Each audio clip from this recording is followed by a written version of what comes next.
বলেন বিশ্ব নবী সাল্লাল্লাহু আলাইহি ওয়াসাল্লাম ঘোষণা করে দিলেন, হে বনি আদম, তোমাকে যখন কবরে রাখা হবে, এই কবর তখনও প্রশ্ন করে। আবার এই কবর প্রতিদিন বলতে থাকে, আনা বাইতুল গুরবা। কবর বলে, আমি অপরিচিত ঘর। আনা বাইতুল গুরবা, আমি অপরিচিত ঘর। কবর বলে, আমি অপরিচিত ঘর।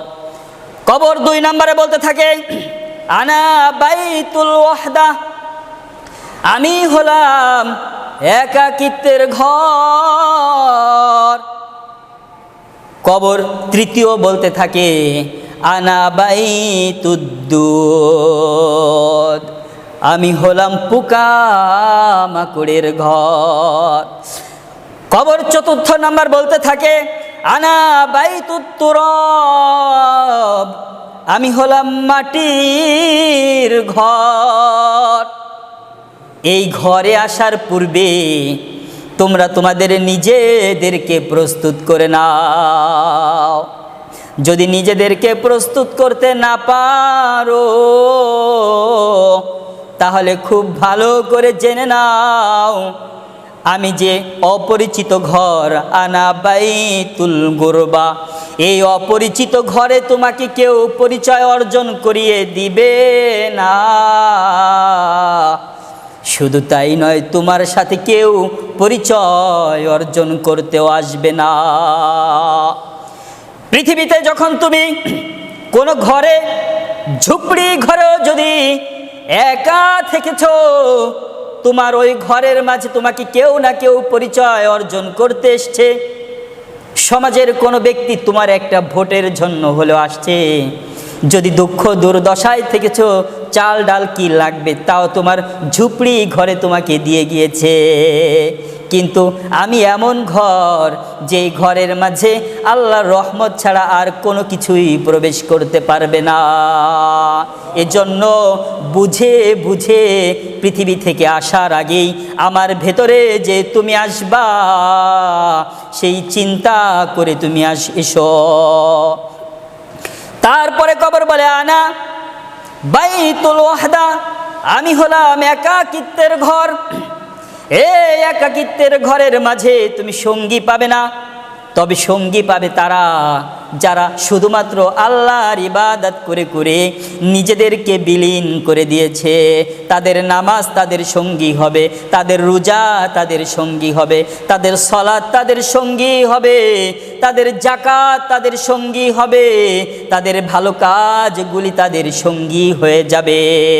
এজন্য তুমি নাফরমান যদি হয়ে যাও, নাফরমান থাকবে, কিন্তু আমার ঘরের মাঝে তুমি সঙ্গী খুঁজে পাবে না।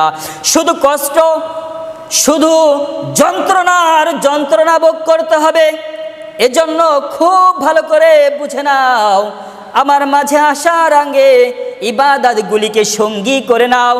যদি ইবাদতকে সঙ্গী করে নিতে পারো, তাহলে আমার ঘরের মাঝে তোমার সঙ্গীর অভাব হবে না। আনা বাইতুদ্দুদ, যদি সঙ্গী না নিয়ে আসো, খুব ভালো করে বুঝে নাও, আমি হলাম পোকামাকড়ের ঘর। এমন এমন সাপকে রাখা হয়েছে ওই কবরের মাঝে।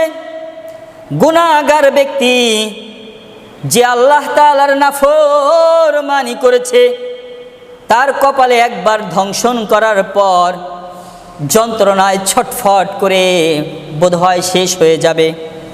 হাদিসের ভেতরে আসছে, অনেক মাটির নিচে চলে যাবে, আবার মুহূর্তেই উঠে যাবে। উঠে যাওয়ার পরে আবার ওই সাপ তাকে ধ্বংসন করবে। পাথর দিয়ে আঘাত করা হবে। আঘাত করার পরে সে মৃত্যুকে কামনা করবে, ওগো আমার রব আল্লাহ, তুমি আমাকে মৃত্যু দিয়ে দাও। কিন্তু মৃত্যু তো আর আসবে না। মৃত্যু যা আসার দুনিয়াতে এসছে, মৃত্যুর পর আর কোনো মৃত্যু আসতে পারে না।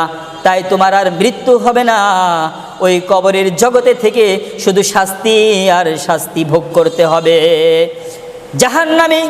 জাহান্নামের এই ভয়ানক শাস্তি ভোগ করার পরে চিৎকার করতে থাকবে, পানি পানি পানি বলে চিৎকার করতে থাকবে। তাকে ফুটন্ত গরম পুঁজ দেওয়া হবে। এবার তৃষ্ণা এতটাই থাকবে যে এত তৃষ্ণা থাকার পরে ওই পানি ওই পুঁজ যখন সে তৃষ্ণা নিবারণের জন্য চুমুক দিবে, ঠোঁটে লাগার সাথে সাথে ঠোঁটগুলি পুড়ে যাবে। আর কণ্ঠনালী দিয়ে যখন পেটে যাবে, তার পেটের নাড়ি ভুঁড়ি সব কিছু পুড়ে তার পেছনের রাস্তা দিয়ে বেরো হয়ে যাবে। মুহূর্তের মাঝে আবার ভালো হয়ে যাবে, আবার এই শাস্তি বোধ করতে থাকবে। এবার পানি পানি করে চিৎকার করবে, এমন ঠান্ডা পানি দেওয়া হবে, সেটাও তার জন্য শাস্তিদায়ক হয়ে যাবে, কষ্টদায়ক হয়ে যাবে। এজন্য প্রিয় ভাইয়েরা রে, কবর নিজেই বলে আনা বাইতুদ্দুদ, আমি হলাম পোকা মাকড়ের ঘর। আমার ভেতরে আসার আগে খুব ভালো করে চিন্তা করে এসো, নতবা কিন্তু সহ্য করতে পারবা না, ধৈর্য ধরতে পারবা না, আর তোমার এই কবরের সঙ্গীও আর কেউ হবে না। এজন্য সঙ্গী যদি করতে হয়, একমাত্র আল্লাহ তাআলাকে সঙ্গী করে এই পৃথিবী থেকে যদি বিদায় হয়ে যাওয়া যায়, তাহলে কবরের জীবনে আর সঙ্গী খুঁজতে হবে না, আমার আল্লাহই সঙ্গী হয়ে যাবে, আমার আল্লাহই সঙ্গী হয়ে যাবে। আল্লাহ ইবাদতগুলিকে সঙ্গী করে দিবেন। তারপরে কবর বলছে আনা বাইতুত তুরাব, আমি হলাম মাটির ঘর। পৃথিবীতে তোমার টাকা ছিল, সুন্দর বিলাসবহুল বাড়ি তুমি করেছ, তোমার অর্থ ছিল, তুমি সুন্দর বিছানা করেছ, রাস্তায় চলেছ বুলেট প্রুফ গাড়ি দিয়ে। বান্দা, আমি আল্লাহ তোমাকে যে শরীর দিয়েছিলাম, মেধা দিয়েছিলাম, এই শরীর এই মেধা ব্যয় করে তুমি অর্থ উপার্জন করেছ, আর অর্থ উপার্জন করে পৃথিবীতে গাড়ি করেছ, বাড়ি করেছ, নারী পেয়েছ, সব কিছুই দেওয়া ছিল আমি আল্লাহর। কিন্তু বান্দা, এই কবর যে একাকিত্বের ঘর, মাটির ঘর, সাপ বিচ্ছু পোকামাকড়ের ঘর, এটা তুমি নিজে ভুলেই গিয়েছিলে। বান্দা রে, তুমি যদি পৃথিবীতে ওই হায়াতের মাঝে আমি আল্লাহকে মেনে মেনে ইবাদত করে যদি আসতে, তাহলে গাড়িও তোমার জন্য গুনাহ হতো না। যদি অন্যায়ভাবে উপার্জন না করো, বাড়িও তোমার জন্য অন্যায়ভাবে উপার্জন না করলে গুনাহ হতো না। আজকের মৃত্যুর পরের জীবন তোমার জন্য সুখের হয়ে যেত, কবরটাও তোমার জন্য সুখের হয়ে যেত। এই কবরে থেকে থেকে জান্নাতের নিয়ামত পেয়ে পেয়ে তুমি আবাদুল আবাদের জান্নাতে পৌঁছে যেতে। এই জন্য কবরে যাওয়ার পূর্বে এই চারটি জিনিস কবর ডেকে ডেকে বলে প্রতিদিন, যে আমার ঘরে আসার পূর্বে, আমি কবরে আসার পূর্বে খুব ভালো করে জেনে নাও। যদি নিজেকে গুছিয়ে আসতে পারো তাহলে ভালো, না হলে আমি কবর কিন্তু তোমার জন্য কালো, আমি কবর কিন্তু আলো নয়, আমি কবর কিন্তু তোমার জন্য ভালো নয়, আমি কবর কিন্তু কারো জন্যই ভালো নয়। যার আমল ভালো, যার ইবাদত ভালো, যে আল্লাহকে মানলো, যে রাসূলকে মানলো, আমি কবর তার জন্য ভালো। এই জন্য পৃথিবী থেকে আসার পূর্বে তুমি তোমার আলো নিয়ে আসো, তুমি তোমার সঙ্গী নিয়ে আসো, তুমি তোমার বন্ধু নিয়ে আসো, তুমি তোমার বিছানার চাদর আমি মাটির ঘরের জন্য নিয়ে আসো, কোনো বাধা নেই। বিছানার চাদর, সঙ্গী, এগুলি সবই হলো ইবাদত। মনে করো না যে টাকার মালিক আছো আর টাকা তোমাকে সব কিছু করে দিতে পারবে।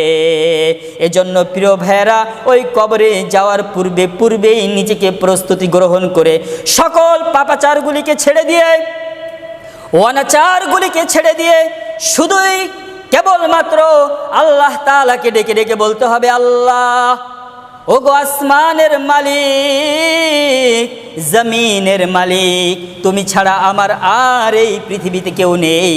আমি একমাত্র শুধুমাত্র কেবলমাত্র তোমার ইবাদত করেই তোমার কাছে আসতে চাই। তুমি আমাকে সুস্থ জীবন দাও, তুমি আমাকে হায়াতে তৈবা দাও, তুমি আমাকে ইলম দাও, তুমি আমাকে ধৈর্য দাও, তুমি আমাকে সবর দাও। আমি যেন সব কিছুর মাঝে আল্লাহ তোমাকেই খুঁজে পাই। আমি সন্তানের খেদমত করি, সেটাও যেন তোমার জন্য হয়। আমি যেন পরিবারের খেদমত করি, সেটাও যেন তোমার জন্য হয়। মালিক রে, তুমি ছাড়া আমার আর এই পৃথিবীতে কেউ নাই রে মালিক। শুধুমাত্র তোমার ভালোবাসাটুকুই আমি দুনিয়াতে চাই, শুধুমাত্র তোমার ভালোবাসাটুকু আমি দুনিয়া ও আখিরাতের প্রত্যেকটি ঘাটিতে ঘাটিতে চাই রে মালিক।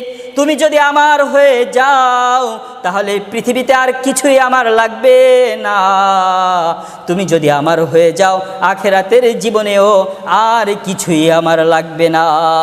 আল্লাহ আমার রব, ওই রবি আমার সব। আল্লাহ আমার রব, ওই রবি আমার সব। দমে দমে তনু মনে তারি অনুভব। আল্লাহ আমার রব, ওই রবি আমার সব।